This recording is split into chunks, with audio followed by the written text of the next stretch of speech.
वंदे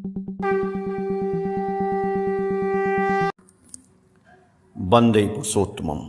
आप लोग जानते हैं कि ठाकुर जी समाधि अवस्था में भाववाणी दिए। उस भाववाणी में ठाकुर जी ने जो 34वें दिन में बोला, आज हम उसको जो है बंगला में बोलते हैं, और उसमें ठाकुर जी बोले हैं जो प्रेम के बारे में कि मैं ही प्रेम हूँ, प्रेम ही मेरा स्वरूप है। और ठाकुर जी परम प्रेम मैं क्यों हैं, आज हम लोग इसी की चर्चा सुनेंगे।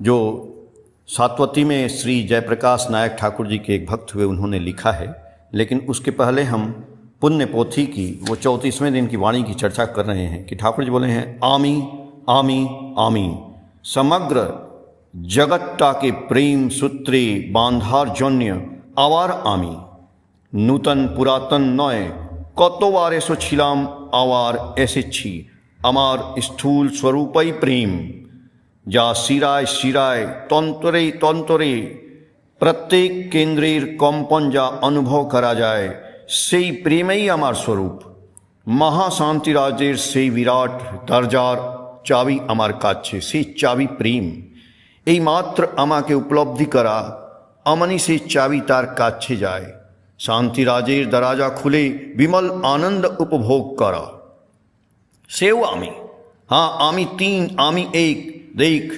ভালোবাসার মধ্যে সব কর্ম আছে ব্রহ্মকে সম্যক উপলব্ধি করে জ্ঞানের চর্মের পরও यदि দেহি হয়ে থাকতে হয় তবে ভক্তি নিয়ে ভগবান বাসুদেব অত ज्ञान चर्चार पर भक्ति निये पड़ेछिलो एक कृष्ण निये पड़ेछिलो कृष्ण के आबार भालोबेसे तार भाव नियेछिलो कृष्णेर गुणगान करते प्रेमाश्रु बरे पड़ते।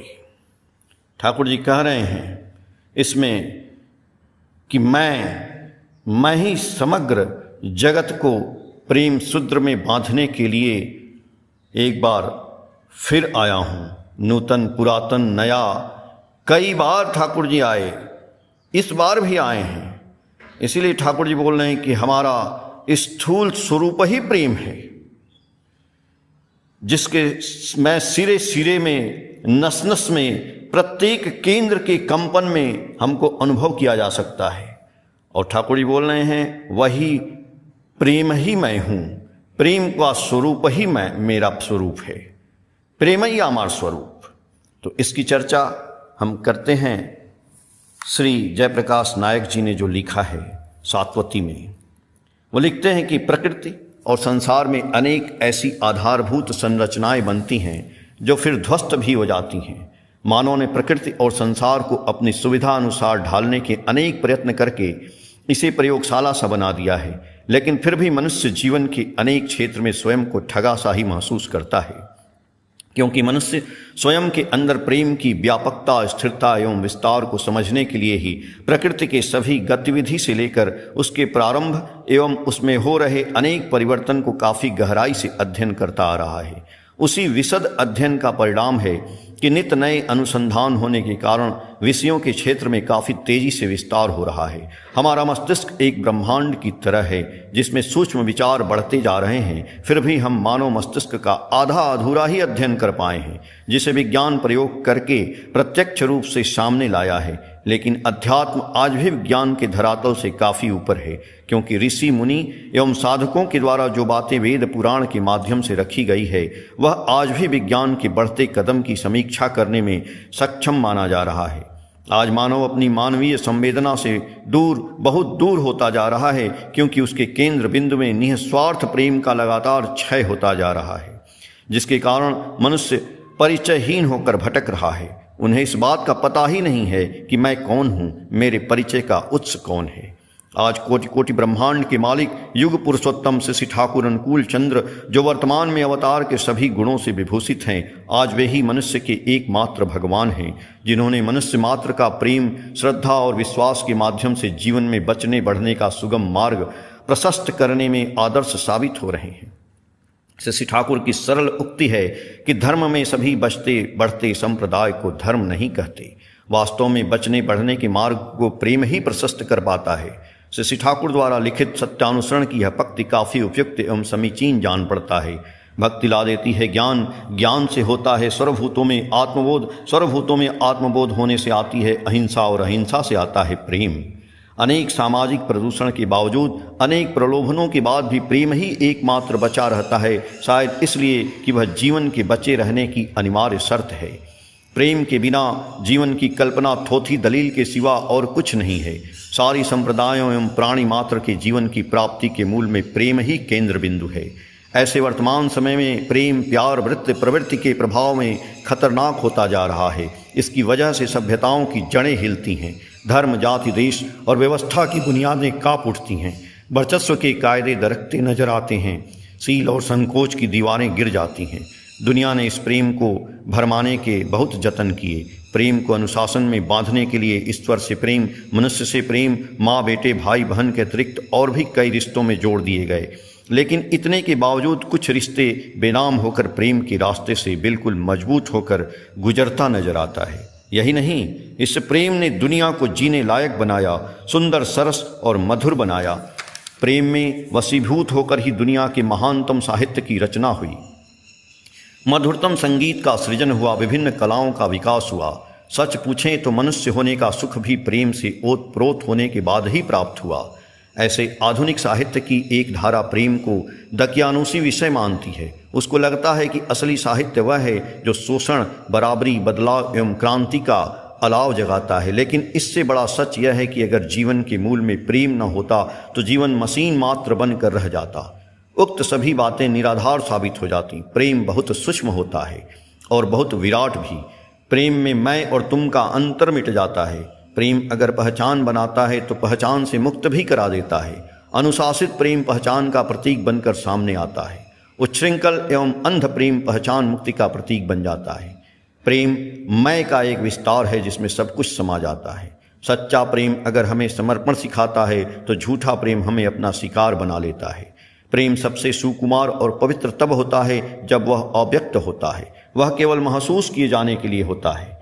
जैसे ही यह सूक्ष्मतम रिश्तों के किसी स्थूल समीकरण में ढल जाती है, कामना के किसी गह्वर में उतर आती है, तो प्रेम मात्र भ्रम बनकर रह जाता है। कबीर ने कहा था, प्रेम न बाड़ी उपजय, प्रेम न हाट बिकाए, राजा प्रजा जे रुचे, शीश दे ले जाए। परंतु वर्तमान में प्रेम शहादत की जगह तिजारत का सामान बनता जा रहा है। प्रेम में दैहिकता का ताप ज़्यादा, आत्मा का उल्लास कम है। तभी तो उज्ज्वल प्रेम की पराकाष्ठा की अभिव्यक्ति आज से कई सौ बरस पहले अमीर खुसरो ने कह दिया, खुसरो दरिया प्रेम का उल्टी बाकी धार, जो उतरा सो डूब गया, जो डूबा सो पार। इसी यथार्थ से आज हमें परिचित कराता है श्री ठाकुर अनुकूल चंद्र का सत्संग केंद्र देवघर, जहाँ नैसर्गिक सौंदर्य, आचार्य दर्शन के साथ साथ रमण करने से, निवास करने से, सादगी देखकर आनंद बाजार ग्रहण करने से स्वयं ही पता चल जाता है कि परम पिता परम प्रेम में क्यों कहलाए, उसकी साक्षात अनुभूति हो जाती है। एक बार देवघर सत्संग आश्रम में एक पर्यटक के रूप में एक अमेरिकन पहुंचे। वे वहां के वातावरण से प्रभावित होकर श्री ठाकुर के आश्रम पर कुछ दिन के लिए ठहर गए। इसी क्रम में उन्होंने श्री ठाकुर से एक प्रश्न किया, ठाकुर आखिर आप काम क्या करते हैं? उन्होंने बड़ा ही सहज भाव से उत्तर दिया, मैं तो कुछ भी नहीं करता हूँ। पुनः उन्होंने प्रश्न किया, आखिर कुछ तो अवश्य करते होंगे। तब दयाल ठाकुर काफ़ी विनम्र भाव से मुस्कुराते हुए उत्तर दिए, मैं प्रेम बेचता हूँ, बदले में मनुष्य खरीदता हूँ। इतना ही मेरा व्यापार है। इसी तथ्य से प्रेरित उनकी वाणी है, टका पराया मानुष अपना, शक्ति भर मानुष धरना। दूसरी वाणी है, प्रेम वह अमृत है जिसे पान कर मनुष्य मानसिक रूप से, शारीरिक रूप से एवं आत्मिक रूप से उन्नत होकर स्वस्थ एवं दीर्घायु हो जाता है। क्योंकि प्राणी मात्र, मानव, जीव जंतु, पेड़ पौधे प्रेम का स्पर्श पाकर उसके शरीर के सारे अवयव में एक ऐसे हार्मोन स्रावित होते हैं जिससे वह सकारात्मक सोच से ओतप्रोत होकर गतिशील होते हुए अपने गंतव्य तक पहुंचकर ही चैन पाते हैं। इसलिए तो कहा गया है, प्रेम सर्वप्रथम शारीरिक सुख एवं स्पर्श से प्रारंभ होता है, फिर वह आत्मा की अंतर्धारा को प्रभावित करने लगता है, फिर वहीं से अध्यात्म की यात्रा आरंभ हो जाती है। श्री ठाकुर के संपर्क में हर तरह के लोग आए, अच्छे और भी अच्छे बने, बुरे से बुरे स्त्री पुरुष भी ठाकुर का संपर्क पाकर उनके प्रेम में ऐसे अभिभूत हुए कि उनका जीवन ही बदल गया। इस क्रम में एक अधेड़ वैश्या की जीवन घटना को समझा जा सकता है। एक वैश्या ठाकुर के आश्रम में आकर रहने लगी। उसके नाज नखरे एवं बन ठन कर चलना पूरे आश्रमवासी को भा नहीं रहा था। सभी पीठ पीछे शिकायत लहजे में बात किया करते थे। ठाकुर भी इस बात को भली भांति जान रहे थे कि आश्रमवासी को उस स्त्री के चाल चलन से काफ़ी नाराज़गी है, लेकिन ठाकुर के समक्ष इस बात को रखने की हिम्मत किसी में नहीं थी। वह स्त्री वैश्या काफ़ी सज धज कर ठाकुर के पास जाकर बैठ जाती थी। ठाकुर उससे काफ़ी सम्मानपूर्वक बात करते थे। संबोधन में हमेशा माँ ही कहते थे। वह स्त्री ठाकुर के रूप एवं सौंदर्य को देखकर काफ़ी तृप्त होती थी। वह पूरे आश्रम में भी वैसा ही रूप बनाकर घूमती रहती थी। ठाकुर से जिस चीज़ की मांग करती थी उसकी पूर्ति भी कर देते थे। धीरे धीरे वह स्त्री सोचने लगी कि मैं आश्रम में श्री ठाकुर के कारण इतना सम्मान पा रही हूँ। वे स्वयं मुझे माँ कहकर संबोधित करते हैं। आश्रमवासी से भी मेरा कोई शिकायत नहीं है, लेकिन बाहर से आने वाले आगंतुक आखिर मुझे देखकर ठाकुर के प्रति क्या भाव लेकर जाते होंगे। आश्रम में तो सभी आगंतुक ठाकुर की ख्याति सुनकर आते हैं। यहाँ उन्हें उसके अनुरूप परिवेश का दर्शन नहीं होता है तो निश्चय ही मैं अपने को दोषी मानती हूँ। धीरे धीरे एक दिन वह स्वयं आश्रम में एक पत्र ठाकुर के नाम छोड़कर चली गई। उस पत्र का सार यही था कि ठाकुर, आपने सच में यह साबित कर दिखाया कि मनुष्य को घृणा से नहीं बल्कि प्रेम भरा माँ संबोधन से एवं आचरण के माध्यम से अस्थायी रूप से हृदय परिवर्तन किया जा सकता है। मैं स्वेच्छा से आश्रम तो छोड़कर जा रही हूँ, लेकिन बदले में प्रेम, श्रद्धा, विश्वास, त्याग, समर्पण से ओतप्रोत हृदय की झोली भरकर लौट रही हूँ। यह परिवर्तन निश्चय ही दिव्य और प्रेम शक्ति का ही प्रतिफल है। दूसरा उदाहरण प्रेम का यह है कि ठाकुर के किचन गार्डन में प्रतिदिन चोर घुस कर फूल गोभी, पत्ता गोभी एवं अन्य सब्जी चोरी कर ले जाता था। एक दिन चोर रखवाला द्वारा पकड़ा गया। उसे पकड़कर ठाकुर के पास लाया गया। ठाकुर ने उस चोर को भाई कहकर संबोधित किया और पूछा, तुम्हारे घर में कौन कौन है और वे लोग क्या करते हैं? वह चोर विनम्र भाव से हाथ जोड़ते हुए कहा, ठाकुर, मैं एकमात्र कमाने वाला था, वह भी काम छूट गया। 8 आदमी के परिवार को चलाना काफ़ी कठिन प्रतीत हो रहा था। यही कारण है कि मैं यह काम करना शुरू किया। मैं आपसे माफ़ी चाहता हूँ और भविष्य में ऐसी गलती नहीं करूँगा, विश्वास दिलाता हूँ। ठाकुर उसको उस समय अपने बगीचे से उसकी आवश्यकता अनुसार फूल गोभी, पत्ता गोभी और अन्य सब्जी उसके घर भिजवा दिए और उन्हें कहा गया कि अगर सपरिवार तुम मेरे बगीचे में खेती करना चाहते हो तो मैं तुम्हें यहाँ का काम सौंप सकता हूँ। तुम्हारी बेरोजगारी भी दूर हो जाएगी। मुझे तुम्हारे जैसे मनुष्य प्राप्त हो जाएंगे। वह दूसरे दिन ठाकुर आश्रम में आकर सपरिवार दीक्षा ग्रहण किया और ठाकुर को साष्टांग प्रणाम कर अपनी गलती को स्वीकार करते हुए ठाकुर के अनुसार अपना जीवन व्यतीत करने लगा और एक सफल मनुष्य बन गया। यही है ठाकुर का हृदय परिवर्तन, जिसके मूल में उनका प्रेम ही स्थित था। श्री ठाकुर लिविंग गॉड, जीवंत ईश्वर थे, क्योंकि उन्होंने अपने लीला स्थल को न केवल मूर्ति पूजा एवं साज सज्जा में ढालने का रास्ता दिया, बल्कि अपने शिष्यों के माध्यम से लीला स्थल से लेकर जगह जगह पर जहां उनके या आचार्य के कदम पड़े, उस स्थल को जीवंत मंदिर का रूप दिया।